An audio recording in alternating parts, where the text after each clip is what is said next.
और यूपी के संगम नगरी प्रयागराज में जामिया हबीबिया मदरसे से एक बड़ी जानकारी सामने आई है, जहां पर नकली नोट छापने की खबर मिलने के बाद जब मदरसे में छापेमारी की गई तो आपत्तिजनक किताबें मिली हैं, जिसमें राष्ट्रीय स्वयंसेवक संघ यानी कि आरएसएस को देश का सबसे बड़ा आतंकवादी संगठन बताया गया है और जिसका पुलिस महानिरीक्षक महाराष्ट्र एसएम मुशर्रफ ने लिखी है।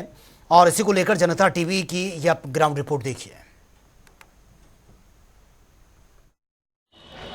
प्रयागराज के अतरसुइया थाना क्षेत्र के ये जामे हबीबिया मदरसा है, जहां नकली नोट का कारोबार होता था और यहां 4 लोगों को पुलिस ने हिरासत में लिया था और यहां पर पूरी तरह से प्रिंटर लगाकर और यहां पर छपाई होती थी। 100 की नोटों की छपाई होती थी और आप देख सकते हैं यहां ऊपर इसी कमरे में किसी में एक में से यहां वो तफसीरुल आरिफीन और जाहिर अफजल और चारों लोग यहां पर मिलकर नोट छापा करते थे। फिलहाल अब एक और मामला सामने आया है, जिसमें मदरसे के कार्यवाहक प्रिंसिपल तफसीरुल आरिफीन के कमरे से कुछ आपत्तिजनक साहित्य मिले हैं जो कि आरएसएस के खिलाफ है और आरएसएस को देश का सबसे बड़ा आतंकवादी संगठन बता रहे हैं।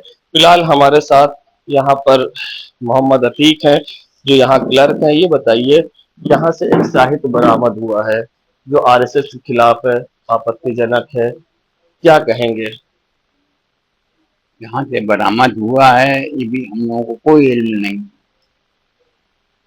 कोई भी साहित्य या कोई नोटों के बारे में भी इल्म नहीं है कि नोटों, लेकिन यहाँ से सारी चीजें बरामद हुई थी, नोट छापने की मशीन से लेकर नकली नोट तक बरामद हुए थे। कितना गलत मानते हैं और अब जो साहित्य पाया गया है इसको कितना गलत?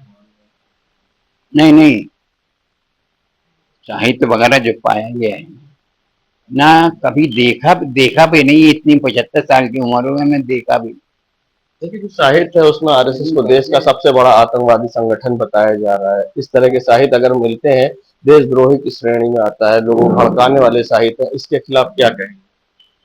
क्या कहें, अगर ऐसा है तो गलत है।